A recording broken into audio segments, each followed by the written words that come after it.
Hello बच्चों, let's read the question. हमें यहाँ पे क्वेश्चन क्या गिवन है, असर्शन रीजन का एक क्वेश्चन गिवन है।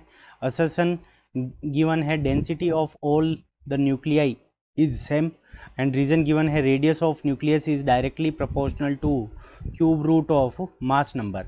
ऑप्शन फर्स्ट गिवन है if A and R both reason and assertion are true and R is correct explanation of assertion A. Option second given है if both A and R are true but reason R is not correct explanation of the assertion A. And option 3 given है if assertion A is true but reason R is false. And option 4 given है if assertion A is false but reason R is true. तो हमें यहाँ पे क्या given है, density of all the nuclei is same. So इस question को करने के लिए हम क्या करेंगे, की कंसेप्ट अप्लाई करेंगे। सो की कॉन्सेप्ट, अब की कॉन्सेप्ट के अंदर हमारा डेंसिटी ऑफ न्यूक्लियस को हम किस फॉर्म में लिख सकते हैं। So density of nucleus rho N is equals to, तो यहाँ पे मास ऑफ न्यूक्लियस को हम क्या कहेंगे, mass number A divided by volume of nucleus को हम क्या करेंगे 4/3 पाई आर। आर क्या हो जाएगी, रेडियस ऑफ न्यूक्लियस और उसका क्यूब। सो यहाँ से हमारे पास में रेडियस ऑफ न्यूक्लियस आर को हम कैसे लिख सकते हैं। So R is equals to R, radius of nucleus क्या हो जाएगा, are naught multiplied by A raise to the power 1/3।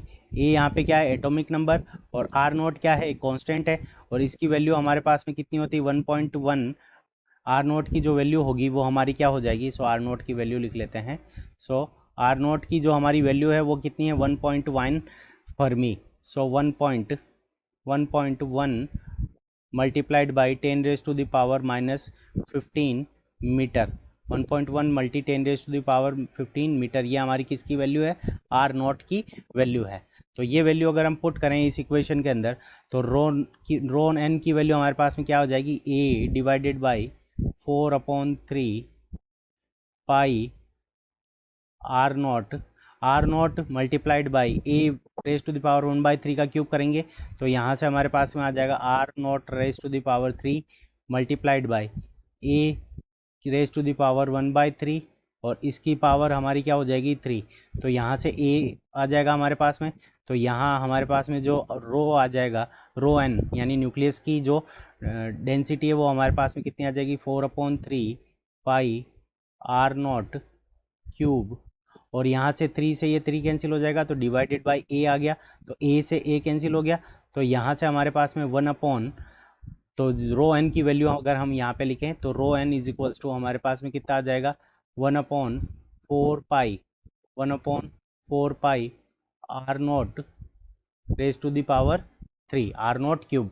तो यहाँ पे आर नॉट की वैल्यू हमारे पास में फिक्स है, रो पाई की वैल्यू हमारे पास में फिक्स है, तो रो एन हमारी जो वैल्यू हो जाएगी वो क्या हो गई, एक कांस्टेंट हो जाएगी। रो एन की वैल्यू क्या हो जाएगी, सभी न्यूक्लियस के लिए हमारे पास में ये वैल्यू क्या हो गई, कांस्टेंट हो गई। तो ये कैसा भी नंबर ए की वैल्यू हमारे पास में कुछ भी हो, रो एन की वैल्यू यानी डेंसिटी ऑफ न्यूक्लियस ये हमारी क्या हो गई, कांस्टेंट हो गई। सो असर्शन ए हमारा करेक्ट है, रीजन आर करेक्ट है, और रीजन आर करेक्ट एक्सप्लेनेशन है असर्शन का। So option first reason A and R both are true and R is correct explanation of assertion A is correct answer of this question. I hope you understood it well. Best of luck. Thank you.